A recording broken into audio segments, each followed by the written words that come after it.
And that's not a bad description of this week's trip. We took off from Vale, made it to Rifle, up through Meeker, turned left, headed towards rangeland, stopped along Rio Blanco Lake. Here we walked along the dam, almost got devoured by a bunch of gnats, but actually had some good fishing. While the dogs cooled off swimming around, I managed to hook and land a couple of nice bass, all largemouths. They managed to nose a nice bass or two. Also hooked and landed a few of the smallish bluegills that exist in this lake. They're nothing to speak about, but it's better than no fun at all. There's a little one wrapped up in the moss.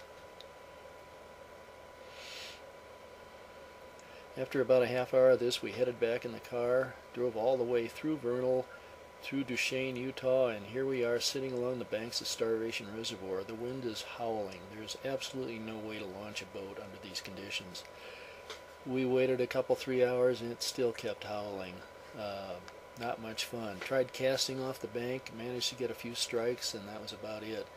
Had a nice dinner with a couple glasses of wine, built a nice little fire, and it's still howling. So at that we gave up for the night and threw in the towel on starvation.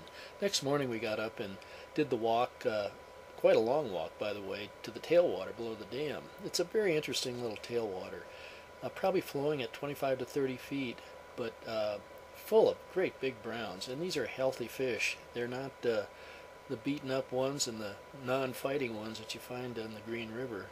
Sizes were terrific. I would guess 18 inches was the smallest I landed, probably up to a good 2 foot for the largest, and probably 4 to 5 pounds. Very healthy fish, very difficult fish. It was a bright sunny day, and under those conditions it's just not easy fishing. Most of our success was on either a CDC winged or a little sparkle winged RS2 number 22 or smaller.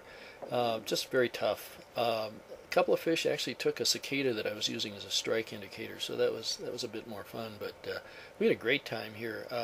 This tailwater is so short and small that it's not easy to put more than 1 or 2 people on it at one time. So if you find people in the parking lot, you're almost better off going away and trying again some other day. I think, however, the tailwater would probably fish extremely well in the evening. We just had a great time. It's better fishing here than I think on the Green.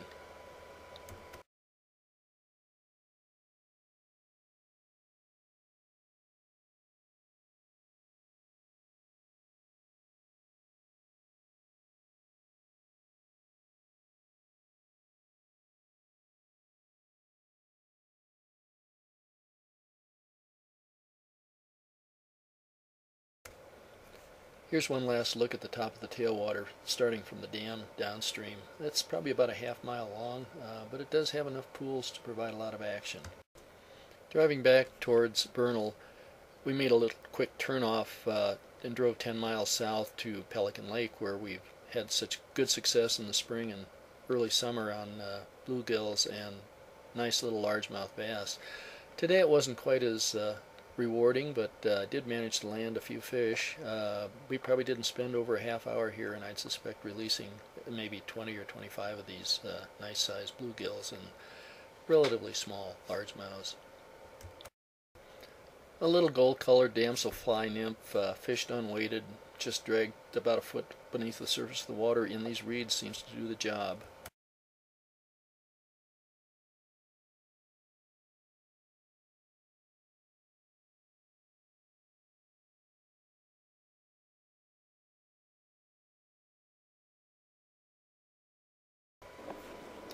The bluegills are definitely fat and sassy.